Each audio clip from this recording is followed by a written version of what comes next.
Okay? We're top of the food chain, right? We're top predator and prey. We have prey dynamic in ourselves as well. It always amazes me. People, it's sort of that big question mark, like, horses and leadership, they don't get it.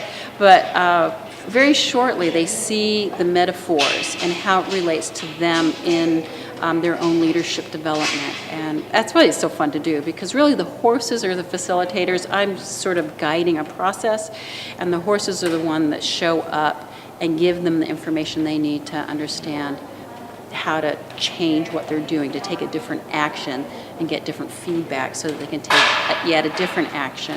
And the horses are so blatant. They're not, it either works or it doesn't work with the horse. So you're either a leader or you're not.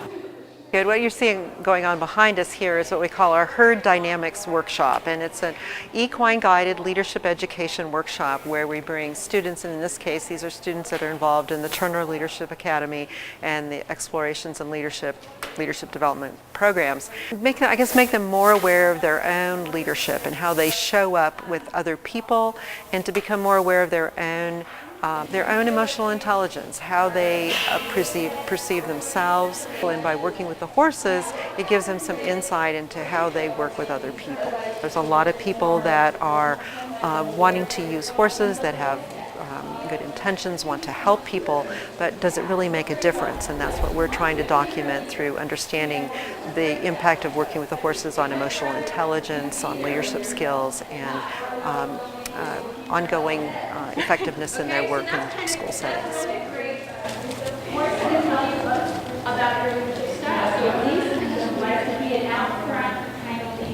So you don't have to have any experience. We never get on a horse. All the exercises are done from the ground. So once they get through the safety check, people start understanding, I can touch the horse, I know how to get around the horse.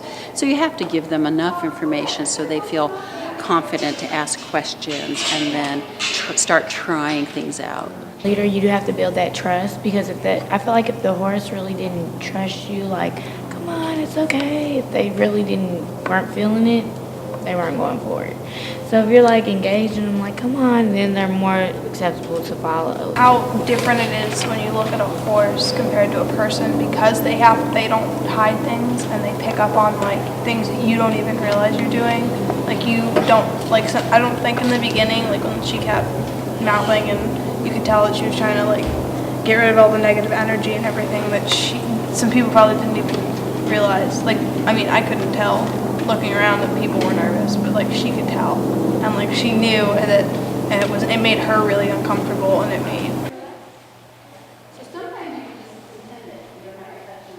The horses seem to follow me pretty easily, so I learned, I think I have confidence. I'm pretty sure I have confidence in what I can do, but that was also reassured by the horse. So also the vision. If I didn't know where I was going, the horse didn't know where to go either. And even the self-awareness, knowing how your posture is, how you're acting, your body language.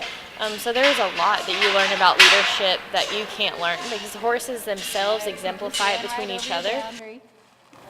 Okay, go again. You know, you've got to be positive to have everybody else working with you and not against you. And also that nonverbal cues are very, very important.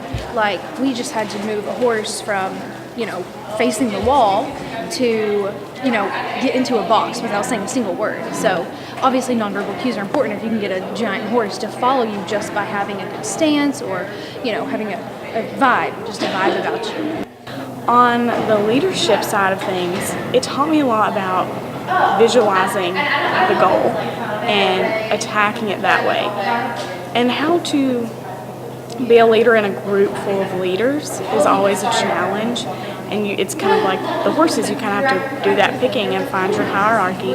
And so at times today I felt like, okay, I need to just step back and let somebody else take charge. Then there are other times where I'm like, no, like I need to stand up for how I feel about things and share my vision with everybody else and help push the group through what we're doing.